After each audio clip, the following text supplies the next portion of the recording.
Okay, so finally, we'll have a look ahead to Arsenal's first game back after the international break, which comes at home to Fulham on the 1st of April. And this is quite an intriguing one. Obviously, we know how much Arsenal love London derbies, or did before the West Ham defeat. But of course, they were in brilliant form before the internationals. Obviously, beat Tottenham. They've won six of their last eight, I think, in all tournaments, and they're pushing for Europe under Marco Silva. So you think if they didn't have a lot to play for, maybe they would just come to the Emirates, try to set up in that low block, try to frustrate Arsenal. But the fact that they have got something to play for between now and the end of the season, can you see them? Can you see Fulham going for it a bit and maybe playing into Arsenal's hands? I don't know, but it's going to be a really tough game. Arsenal have not got a good record against Fulham. Last year, they dropped 4 points against them. Ultimately, it was those points really that cost Arsenal the title. Drew at the Emirates 2-2 against 10 men, conceded a late goal, lost at Craven Cottage, which was the worst performance of the season last season. This year, 1-1, dropped more points at Craven Cottage. So it's been, if they don't get the result they want on April the 1st, it would have been 2 seasons without winning against Fulham, home or away. So they're a really good side, Fulham. I really enjoy watching Fulham play. I don't really see them setting up in a low block when they come. I think they'll have a go at Arsenal. They'll keep things tight. I mean, the game at Craven Cottage was a strange one. I don't think that was really Fulham playing that much in a low block. I think Arsenal just dominated possession so much in that game that Fulham just rarely could get out. But Fulham was still defended really, really well. And despite Arsenal having so much territory and so much ball, they never really looked like they were going to score until obviously that late goal that was ruled out by Bukayo Saka, which looked like it had won it for him. So I think it's going to be a really tough game for Arsenal. Really tough game. What we've seen from Arsenal of late, I think it's going to be very, very similar. I don't think it's going to be a thriller. I don't think it's going to be exciting.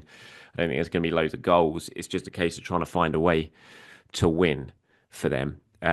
Against a Fulham team who have got a lot of familiar faces in them who will really fancy their chances. And Marco Silva's a really good coach, really good coach. And I think this Fulham team are a top quality side this season. Got threats all over the pitch, got a really good forward who's scoring goals this season. The wide players are good. The fullbacks get forward. And I think they're a decent team. And I think it'll be a really tough game for Arsenal.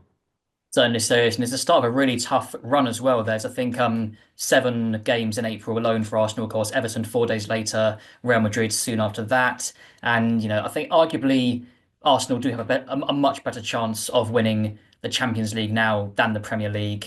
So can you see, do you still think Mikel will go as strong as possible for these Premier League games? Or do you think there could be some rotation in there, given that, or just try to consolidate that top four place and then really push on for the Champions League? Yeah, I don't think he'll rotate. I don't. Mikel's just not a manager who does that. So I'd be very surprised if he does. I think he'd send out a little bit of a wrong message as well. They've not got second wrapped up by any means, and they need to get. If you're not going to win the league, you want to at least make sure you finish second. And they're not. I know the win just before the international break gave them a little bit of breathing space. But it's still not done and dusted yet. Just a couple of defeats. If you go into Fulham and Everton, you don't get the results you want in either of those games, and suddenly you're really looking over your shoulder again. And it also means you're going into the Real Madrid game on the back of, disappointing form and disappointing results. So I think he'll see great value in getting decent results from these two games ahead of the Real Madrid one. So I'd be very surprised if it rotates. I think he'll go certainly against Fulham. It will be as full strength as he can possibly get. Maybe against Everton there might be a couple of changes, but certainly not wholesale ones. Yeah, and along those same lines, team news wise, now we're doing this, I think, yeah, 8 days before the game, so there could be some updates that we don't know about just yet. But immediately, Bukayo Saka will have to, of course, wait and see whether he's fit and available. But in terms of sort of guaranteed starters that we know of, Mikel Merino, of course, scored against Chelsea, scored for Spain during the international break. So even with Martinelli now an option again, do you think Mikel will stick with Mikel up front? Yes, I do. I'd be very surprised if he doesn't. I think he just wants that kind of profile as his striker. So I know there's been talk about Martinelli going back and playing as a central striker. I just don't. I'd be surprised. You might see that in game, with 20 minutes to go, half an hour to go, something like that, if you want to change things and try something different. But I think from the start, I think Mikel Merino will be Arsenal's forward between now and the end of the season.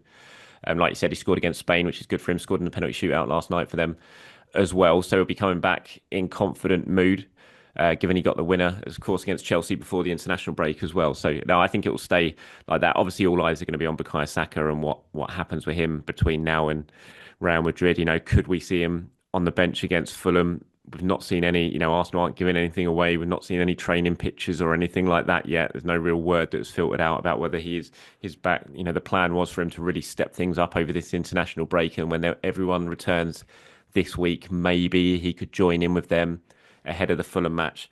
And it'd be unbelievable if that was the case. Just to see him there, the lift it would give the fans, the players, the coaching staff, the club to see him back. Obviously, it'd be too late for the Premier League in terms of their title, but ahead of that Real Madrid game, it'd be a massive boost to see him just involved again. Certainly would, yes. And just so finally, so from current Arsenal players to former Arsenal players, there'll be a lot of ex-Gunners returning in a Fulham kit this week. Obviously, Reece Nelson's injured, but he couldn't play anyway. But you've got Bernd Leno, Smith Rowe, Iwobi, Willian as well now. Do you think they'll all get good receptions when they come back to the Emirates? Yeah, well, William maybe not, but everyone else, yeah, absolutely. I was there at Craven Cottage when Arsenal played him earlier in the season, and Smith Rowe, from the away fans, was constantly having his name chanted, and I think we'll certainly hear that again. This is his first time back at the Emirates, and you rarely get players leave on such good terms as Emil Smith Rowe did. Every Arsenal fan really wanted him to succeed at Arsenal. A lot of Arsenal fans didn't want him to go. You could understand why he did, but didn't want him to go. He was such a fan favourite at this club, so he'll get a massive reception. Iwobi's always popular, but Leno again left in really good way. So yeah, they'll all get a really good welcome. But hopefully they end up disappointed at the end of the night.